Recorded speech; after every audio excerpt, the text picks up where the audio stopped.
The Interstellar Xenological Academy orbited the neutral moon of Varith Prime, a gleaming station where 100 species sent their brightest minds to study the cosmos together. Dr. Ellen Ward had accepted her posting there with cautious optimism. Humans were still newcomers to the galactic community, their admission barely 3 standard cycles old, and every action carried weight. She stood before her linguistics class. A diverse assembly of beings that would have seemed impossible just years ago. Crystalline Varic scholars refracted light through their geometric bodies. Gaseous Thren floated in containment suits. And in the front row, coiled in a temperature-controlled seat, was Kerr. The young Vacrian was barely past infancy by his species' standards, yet already bore the unmistakable features of an apex predator. Obsidian scales covered his serpentine body. 4 amber eyes tracked movement with predatory precision. Retractable claws marked him as a hunter born and bred. The Vacrians had opposed human admission to the Academy more vocally than any other species. Their representative had called humans fellow predators wearing the mask of civilization. It was not intended as a compliment. Ellen had learned to ignore the whispers in the corridors. The way some species gave her a wide berth, she focused on her work, teaching the intricate art of xenolinguistics to minds that processed language in ways human neurology could barely comprehend. Kerr was her most challenging student, but not for lack of ability. The young Vacrian possessed a brilliant mind, grasping concepts that eluded students twice his age. No, the challenge was simpler and more profound. He refused to speak. Vacrian vocal anatomy was complex, capable of producing sounds across a spectrum that included frequencies humans could not hear. Yet Kerr sat in silence day after day, completing assignments through text interface, excelling in every written exercise while his voice remained locked away. Ellen had reviewed his file. Kerr had been surrendered to the Academy's educational programs after his parents perished in a mining accident. He had not spoken since. The trauma counselors noted it in their reports with clinical detachment. Selective mutism, they called it. Not uncommon in juveniles experiencing severe loss, but Ellen saw something else in those 4 amber eyes. Not defiance or trauma, but a question waiting to be answered. She changed her teaching approach. While other instructors lectured from a distance, maintaining the professional boundaries expected between species, Ellen began to close the gap. She would crouch beside Kerr's desk when reviewing his work, speaking softly, never demanding a verbal response. The other students noticed. The Varic scholars refracted their light in patterns that suggested disapproval. A Thren had filed a formal concern, questioning whether Dr. Ward understood appropriate interspecies boundaries. Ellen ignored them all. She brought Kerr small gifts between lessons: a polished stone from Earth, a data crystal containing recordings of old Earth animal sounds, a flowering plant from the station's hydroponics bay.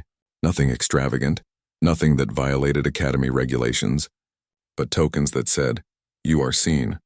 The breakthrough came on an ordinary Tuesday. Station time, Ellen was demonstrating phonetic structures, explaining how meaning could shift with the smallest variation in tone. She had been pacing the front of the classroom when she stumbled, her ankle twisting on the polished floor. She caught herself before falling, but the sharp intake of breath gave away her pain. The classroom erupted in concerned sounds. The Varic chimed. The Thren vibrated their containment fields. But it was a different sound that cut through the noise, a sound no one expected. A hiss, low and concerned, distinctly Vacrian in origin. Every being in the room turned to stare at Kerr. The young predator had half risen from his seat, scales rippling with distress, claws extended reflexively. His 4 eyes were fixed on Ellen with an intensity that, on any other Vacrian, would have preceded violence. Ellen held his gaze, her own eyes watering from the pain in her ankle, but she smiled. "I'm all right, Kerr, just clumsy." The cub did not relax.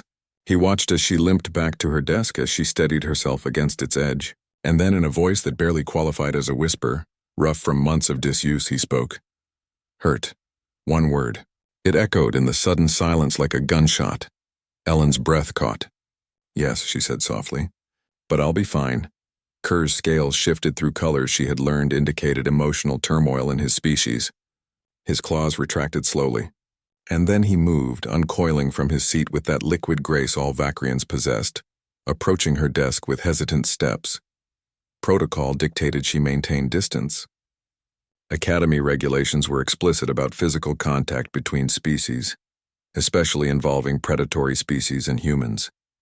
She could hear the other instructors' warnings in her mind, feel the weight of 100 cultural taboos.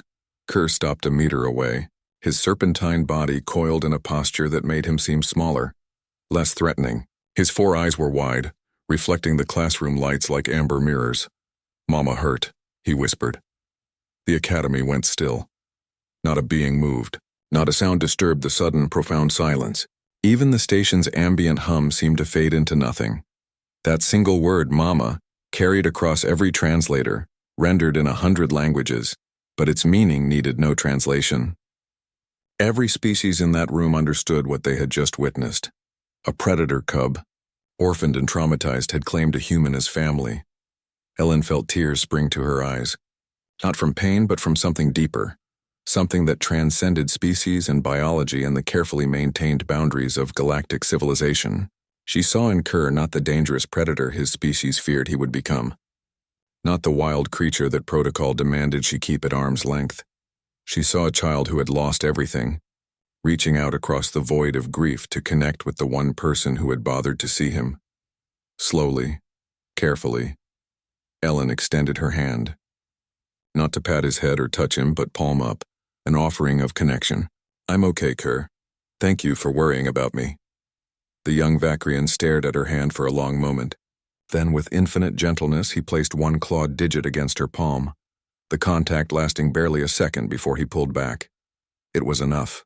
The spell broke. The classroom erupted in a cacophony of sounds as students processed what they had witnessed. But Ellen heard none of it.